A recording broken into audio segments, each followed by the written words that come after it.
안녕하세요 여러분, 도쿄한빅 주식입니다.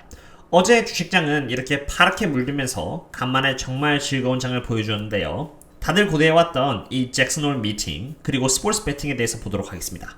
그럼 시작하겠습니다. 어제 잭슨홀에서 파월 의장이 스피치를 내놓았는데요. 그 결과가 바로 2021년쯤에 테이퍼링을 할 수 있을 것이다 라는 뜻이었습니다. 제가 어제 통역을 했던 대로 실질적으로 그것이 금리 인상으로 빠르게 이어지지 않을 것이라고 말을 했는데요. 중요한 부분을 한번 들어보도록 하겠습니다. That if the economy evolved broadly as anticipated, it could be appropriate to start reducing the pace of asset purchases this year. 방금 연준 의장이 말한 부분에서 reducing the asset purchases this year 이라고 해서 올해 채권 매입을 줄여나갈 것이라고 언급을 했는데요. 저희들이 테이퍼링을 두려워했던 이유는 궁극적으로 테이퍼링 다음에는 금리가 오르기 때문입니다. 금리가 오르면은 성장주들이 은행으로부터 돈을 빌려 사업을 하는데 금리가 오르니까 당연히 이자로 돈을 많이 줘야 되는 것이고요. 그렇게 된다면 기업의 펀더멘탈은 약해질 수밖에 없으니까요. 그런데 이러한 걱정을 해소시켜주는 부분이 바로 이 부분이었습니다. Even after our asset purchases end, our elevated holdings of longer-term securities will continue to support accommodative financial conditions. The timing and pace of the coming reduction in asset purchases will not be intended to carry a direct signal regarding the timing of interest rate liftoff.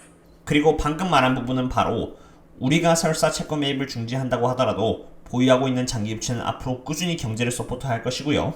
채권 매입을 줄인다는 것이 금리를 올리는 타이밍을 예견하는 것은 아니다라고 언급을 했습니다. 테이퍼링을 함에도 불구하고 금리를 아직 올리지 않는 이유는 바로 일자리 때문이죠.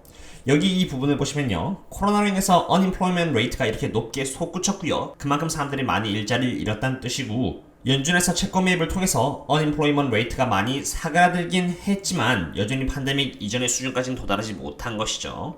그러한 이유에서 일자리가 완전히 돌아오기 전까지는 꾸준히 계속 모니터링을 할 것이며 테이퍼링을 한다고 해서 그것이 바로 금리로 이어지진 않을 것이다 라고 언급을 한 것이죠. 그럼 주가는 왜 올랐을까요? 테이퍼링의 본질은 긴축이 아닌 완화입니다. 왜냐면 테이퍼링이 바로 여태까지 사왔던 채권 매입을 이제 줄여나간다는 의미이기 때문입니다.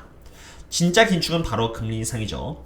금리 인상을 한다는 것은 중앙은행을 비롯하여 은행에서 금리를 인상한다는 것이고 그렇게 되면 시장에서 풀린 돈이 다시 되돌아간다는 것을 의미하므로 긴축이 되는 것입니다.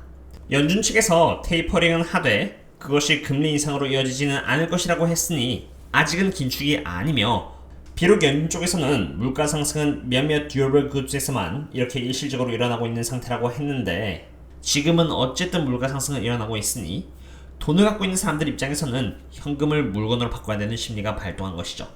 그러한 이유에서 이렇게 다우존스, S&P 500 그리고 나스닥은 크게 올랐으며 골드는 자그마치 1.46%, 유가는 1.96% 그리고 비트코인은 4%나 상승했습니다. 만약에 연준이 테이퍼링과 함께 금리를 올린다는 말을 했다면 이런 시나리오는 일어나지 않았겠죠. 연준의 잭슨 홀에 대한 메시지를 보았으니 다음으로 드래프트킹스에 대한 팔로우업 분석을 해보도록 하겠습니다. 최근에 드래프트킹스가 골드너겟을 이렇게 1.56빌리언 달러의 규모의 딜을 상상시킨 바 있습니다. 골드너겟을 말씀드리자면은 이렇게 온라인 스포츠북의 줄임말인 OSB 그리고 iGaming 섹터에서 2021년 1분기 기준으로 OSB로는 15개의 주에서 그리고 iGaming에서는 5개의 주에서 사업을 하고 있는 기업인데요. 골드너겟의 인수를 통해서 드래프트킹스는 iGaming 쪽의 비즈니스 세그먼트 쪽을 강화시킬 수 있게 되었습니다. 참고로 드래프트킹스의 비즈니스 모델은 크게 B2B와 B2C로 나뉘어져 있는데요. 먼저 B2C는 이렇게 데일리 판타지 스포츠와 온라인 스포츠 배팅, iGaming으로 이루어져 있고요. 그 다음에 B2B는 SBTech로 이루어져 있습니다. 각각에 대해서 말씀드리자면은 데일리 판타지 스포츠는 제가 쓴 책을 인용하자면요. 실제 스포츠 리그에서 활동하고 있는 선수들을 뽑아서 갬블 참가자마다 자신만의 가상의 팀을 꾸리고 일정 기간 동안 선수들이 게임 내에서 보인 퍼포먼스 점수를 합산해 가장 높은 이가 승리하는 베팅 서비스입니다. 다음으로 온라인 스포츠북은 다른 말로 이렇게 스포츠 베팅이라고도 하는데요. 농구, 야구, 하키, 골프, 테니스 등 중계되는 게임 및 시즌 결과에 대한 베팅 서비스입니다. 그리고 드래프트킹스의 iGaming은 블랙잭, 포커, 카지노를 온라인 게임 형태로 플레이할 수 있는 그런 플랫폼입니다. 드래프트킹스가 골든너겟을 인수하면서 다음과 같은 5가지 영역에서 시너지를 얻을 수 있게 되었는데요. 먼저 드래프트킹스와 골든너겟이 서로서로 홍보를 해주면서 이렇게 매출액을 증가시킬 수 있게 되었고요. 골든너겟에다가 드래프트킹스의 기술을 제공시킴으로써 골든너겟 플랫폼에 들어가는 비용을 줄일 수 있게 되었고, 이미 골든너겟에 진출해 있는 시장에 드래프트킹스 또한 진출할 수 있어 상대적인 비용 또한 줄일 수 있게 되었습니다.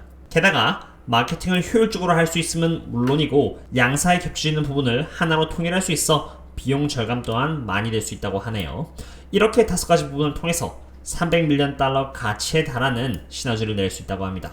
특히나 골든너겟의 모회사 펄치타 엔터테인먼트는 600개의 아울렛, 3개의 호텔, 4개의 아쿠아리움, 2개의 놀이동산, 그리고 5개의 골든너겟 카지노를 이렇게 미국 전역 단위에 걸쳐 보유를 하고 있으며, 펄치타 엔터테인먼트의 회장인 미스터 펄치타 씨가 드래프트킹스의 대주주인 만큼 드래프트킹스 브랜드를 전역으로 마케팅할 가능성 또한 매우 큽니다. 게다가 이렇게 2.5밀리언, 3밀리언 해서 총 550만 명에 달하는 멤버십 또한 드래프트킹스가 크로스셀링 할 수 있는 대상으로 편입하게 됩니다. 드래프트킹스의 성장에 촉매지 역할을 하는 또 다른 이슈로 NFT 마켓플레이스가 빠질 수가 없는데요. NFT 마켓플레이스란 시즌별로 한정판 성격을 갖고 있는 스포츠 선수의 아이템들, 예를 들어서 이렇게 사인이나 사진 등을 파는 곳을 말합니다. 많은 분들은 이렇게 가상 공간에서 판매하는 사인들을 사서 뭐하냐라고 생각하시는 분들도 있겠지만, 사실 현실 속의 시장은 상상을 초월합니다. 실제로 누군가는 $500,000어치의 이더리움을 주고 돌덩어리 그림을 사기도 했고요. 이제 이 돌의 가치는 $1밀리언에 달합니다. 참고로 이 돌의 이름은 Ether Rocks로 이더리움 블록체인 기술로 만들어졌으며 딱 100개만 존재하는 것이라고 합니다.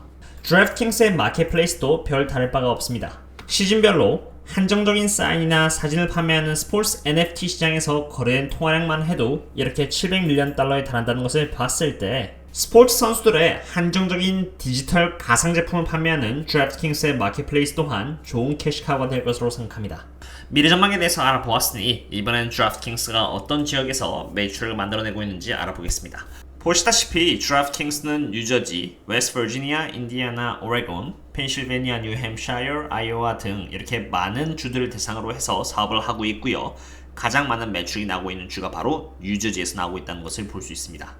조금 더 보기 쉽도록 퍼센테이지를 기준으로 보도록 할 텐데요. 드래프트킹스가 사업하고 있는 12개의 주에서 가장 많은 매출을 기여하고 있는 주가 바로 뉴저지이며, 두 번째는 펜실베니아, 그리고 세 번째는 일리노이 주 정도가 될 수 있겠네요. 이 3개의 주가 드래프트킹스에 있어서 가장 중요한 주가 되겠습니다. 다음으로 드래프트킹스를 매월 평균 얼마나 많은 사람들이 이용하는지 보여주는 이 Average Monthly Unique Players를 보도록 하겠는데요. 2021년 1분기에는 1.54밀리언에서 2021년 2분기에는 1.12밀리언으로 약 37% 정도 월별 이용자가 하락했다는 것을 볼 수 있습니다. 그런데 이것은 그렇게 걱정할 만한 수치는 아니라고 봅니다. 드래프트킹스의 월별 사용자는 매년 2분기가 가장 안 좋았기 때문입니다. 여기 보시면 2021년 1분기에서 2분기는 줄었고요. 2020년 또한 마찬가지로 2020년 1분기에서 2분기 때 또 줄었습니다. 2019년도 마찬가지였습니다. 이렇게. 게다가 지금 현재 드래프트킹스의 월별 이용자는 과거 2020년 그리고 2019년 대비해서 굉장히 많이 올랐다는 것을 볼 수 있기에 드래프트킹스를 이용하는 월별 이용자는 계속해서 상승세에 있다고 볼 수 있겠습니다. 비록 월별 이용자는 단기적으로 하락했지만 드래프트킹스의 수익성은 나날이 증가하고 있는 부분을 바로 이 지표를 통해서 알 수 있는데요. 이것은 Average Revenue Per Monthly Unique Players입니다. 즉, 매월 드래프트킹스를 평균적으로 이용하는 사람들이 기여하는 평균 매출인 것이죠. 비록 월별 이용자는 이렇게 1.54밀리언에서 1.12밀리언으로 줄어들었지만, 신기하게도 사람들이 드래프트킹스의 서비스에서 지불하는 돈은 평균 $61에서 $80로 상승했다는 것을 볼 수 있습니다. 그만큼 한번 드래프트킹스의 스포츠 베팅에 빠지면은 평균 한 명당 지불하는 금액이 더 커진다는 것을 의미하며 얼마나 드래프트킹스의 플랫폼의 고착도가 좋은지 보여주는 그런 지표입니다. 마지막으로 드래프트킹스의 밸류에이션을 간단하게 알아보도록 할 텐데요. 지금 현재 드래프트킹스가 보여주는 이 EV 세일즈 멀티플은 17.82로 지금까지 보여준 평균 EV 세일즈 멀티플인 21.35보다 낮은 상태입니다. 쉽게 말해서 드래프트킹스 스스로의 역사적 평균 멀티플보다는 낮은 위치에 있기 때문에 상대적으로 저평가를 보여주고 있다는 의미가 되겠죠. 그러나 여전히 이 17.8이라는 멀티플이 싼 멀티플은 아니기에 앞으로도 꾸준히 드래프트킹스의 실적 어닝콜딩을 지켜보면서 사업은 잘하고 있는지, 펀더멘탈을 훼손시킬 만한 악재는 없는지 지켜봐야 할 필요가 있겠습니다. 어떠셨나요, 여러분? 오늘은 잭슨 홀에서 열린 파월의 스피치, 그리고 스포츠 베팅을 이끌고 있는 드래프트킹스를 보았는데요. 개인적으로 제가 시황을 보면서 느낀 점은 악재가 있든 호재가 있든 주식에 발을 담그고 있는 이상은 결국 그 결과를 직접적으로 받아들일 수밖에 없다는 점입니다. 아무리 미래에 악재가 있다고 생각을 할지언정 주식에 몸을 담그고 있는 투자자들은 언제 그 악재가 올지 모르기에 결국에는 그 악재를 고스란히 받게 되겠죠. 호재 또한 반대로 마찬가지입니다. 바로 그러한 이유에서 저의 경우는 시황은 참고만 하되 기업의 퍼포먼스에 중점을 두고 분석을 하는 이유입니다. 그렇다고 봤을 때 드래프트킹스는 좋은 퍼포먼스를 보여주고 있는 기업이며 드래프트킹스의 비즈니스 모델 중 가장 약한 아이게이밍을 골든 너겟을 인수함으로써 보충을 했기에 앞으로도 사업은 잘하게 될 것이라고 생각합니다. 눈앞에 아무리 좋아 보이는 기업이 있다고 할지언정 항상 시장에 대해서 방심하지 않고 분할 매수를 하면서 안전하게 그리고 즐겁게 투자하셨으면 좋겠습니다. 그럼 또 다음에 다른 기업의 분석과 함께 찾아뵙도록 하겠습니다. 다음에 또 만나요. See you later.